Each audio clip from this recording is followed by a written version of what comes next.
오늘 말씀은 전도서 8장 9절부터 17절까지입니다. 내가 이 모든 것들을 보고 해 아래에서 행하는 모든 일을 마음에 두고 살핀즉 사람이 사람을 주장하여 해롭게 하는 때가 있도다. 그런 후에 내가 본즉 악인들은 장사 지낸 바 되어 거룩한 곳을 떠나 그들이 그렇게 행한 성읍 안에서 잊어버린 바 되었으니 이것도 헛되도다. 악한 일에 관한 징벌이 속히 실행되지 아니하므로 인생들이 악을 행하는 데에 마음이 담대하도다. 죄인은 100번이나 악을 행하고도 장수하거니와 또한 내가 아노니 하나님을 경외하여 그를 경외하는 자들은 잘 될 것이요 악인은 잘 되지 못하며 장수하지 못하고 그 날이 그림자와 같은 일이니 이는 하나님을 경외하지 아니함이니라. 세상에서 행해지는 헛된 일이 있나니 곧 악인들이 행위에 따라 벌을 받는 의인들도 있고 의인들이 행위에 따라 상을 받는 악인들도 있다는 것이라. 내가 이르노니 이것도 헛되도다. 이에 내가 희락을 찬양하노니 이는 사람이 먹고 마시고 즐거워하는 것보다 더 나은 것이 해 아래에는 없음이라. 하나님이 사람을 해 아래에서 살게 하신 날 동안 수고하는 일 중에 그러한 일이 그와 함께 있을 것이니라. 내가 마음을 다하여 지혜를 알고자 하며 세상에서 행해지는 일을 보았는데 밤낮으로 자지 못하는 자도 있도다. 또 내가 하나님이 모든 행사를 살펴보니 해 아래에서 행해지는 일을 사람이 능히 알아낼 수 없도다.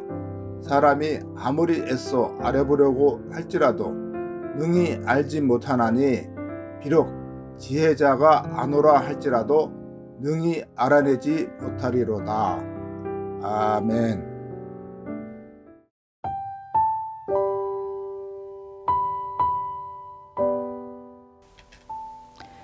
전도자는 오늘 본문에서도 해 아래서의 모든 수고의 헛됨을 증명하기 위해 세상을 살피면서 자기가 찾아낸 모순을 설명합니다.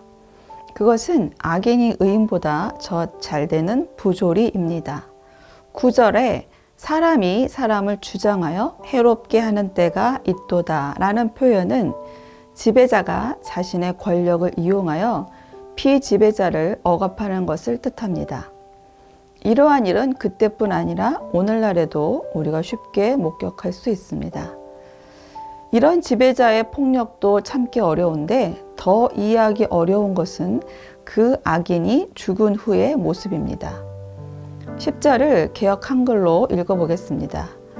내가 본즉 악인은 장사 지낸 바 되어 무덤에 들어갔고 선을 행한 자는 거룩한 곳에서 떠나 성읍 사람에 잊어버린 바 되었으니 이것도 헛되도다.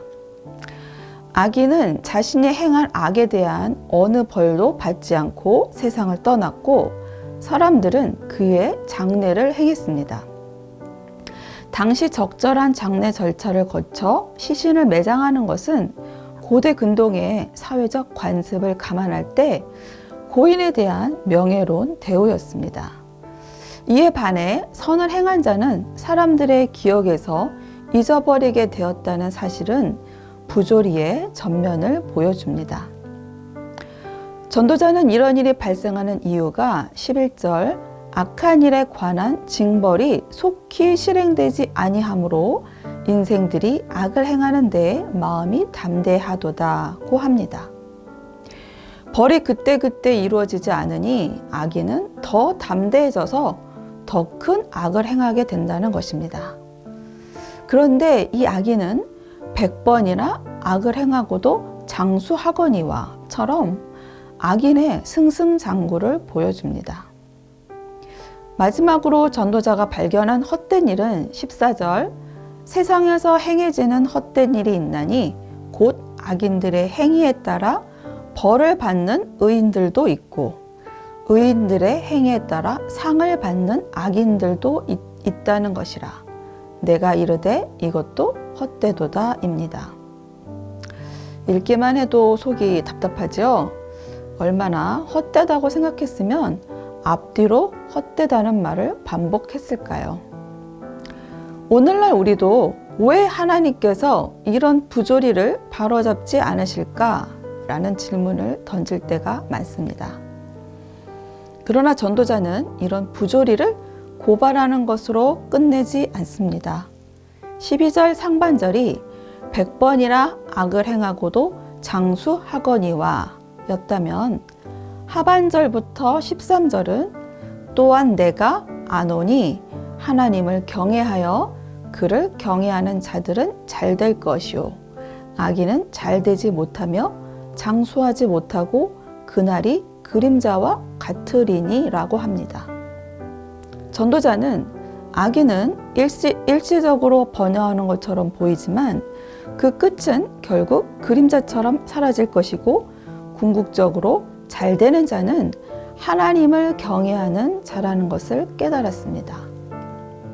그런데 12절에서는 악인이 장수한다고 하였다가 13절에서는 악인이 장수하지 못하고 그날이 그림자와 같다고 합니다. 이것은 12절과 13절의 장수가 단어는 같지만 다른 상징적 의미를 가리키고 있습니다. 12절의 장수는 단순히 육체적인 장수를 의미하고 13절의 장수는 세속적으로 오래 사는 것이 아니라 하나님 앞에서의 영원한 복을 상징합니다. 즉, 육신의 생명이 길다는 것이 진정한 장수의 의미가 아니며 하나님과의 관계 속에서 영원한 생명을 누리는 것이 참된 장수라는 것입니다. 지금까지 전도자는 세상에서 일어나는 부조리와 모순을 언급하며 인생이 얼마나 헛된 것인지를 보여주었습니다.